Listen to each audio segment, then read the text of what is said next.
جايب لك يا باشا النهارده مرسيدس بقى حاجة تحفة كده زي ما بيقولوا.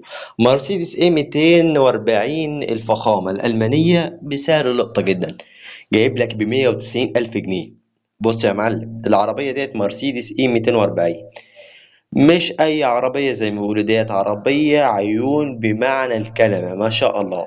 تشوفها تحس إنك راكب عربية فوق مستواك، مستوى فكرك كمان زي ما بيقولوا. طيب، تعال اقول لك بقى: تابلو انيق، جلد مريح، صوت موتور راقي جدا زي ما بيقولوا، وكل حاجه فيها تقول الالماني من اول لمسه. دلوقتي السعر اللي هنبدأه هو 190 ألف جنيه. رقم صاروخي ببساطة لعربية شبه ديت، يعني لو العربية على بعض ممكن تعتبر في السوق دلوقتي تصل إلى 300 ألف جنيه. وأنا معايا العربية ديت ببيعها لك بكام؟ 190. لو العربية تعالى بقى اقول لك ليه 200، ليه ايه 240 بالسعر ده، وفرصة مش هتتكرر. لأن العربية الألمانية غالبا أسعارها بتبقى عالية، لكن بالسعر ده بتاخد عربية فخمة قوية لقطة ببساطة.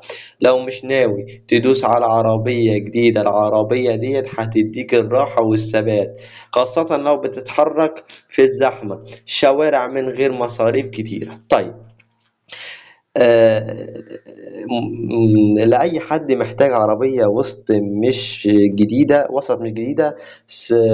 بس تشيل وتوصل بكفاءة، تسافر بيها زي ما بيقولوا يعني، هي العربية دي. تعالى بقى أقول لك كام حاجة في العربية ونشوف الحاجات معانا. آه، أول حاجة، العربية ديت من فئة إي كلاس، يعني مكانتها كبيرة في السوق. حتى لو الموديل قديم شوية، اللي بيركبها يعرف يقعد في العربية ويشوف الدنيا من غير صداع.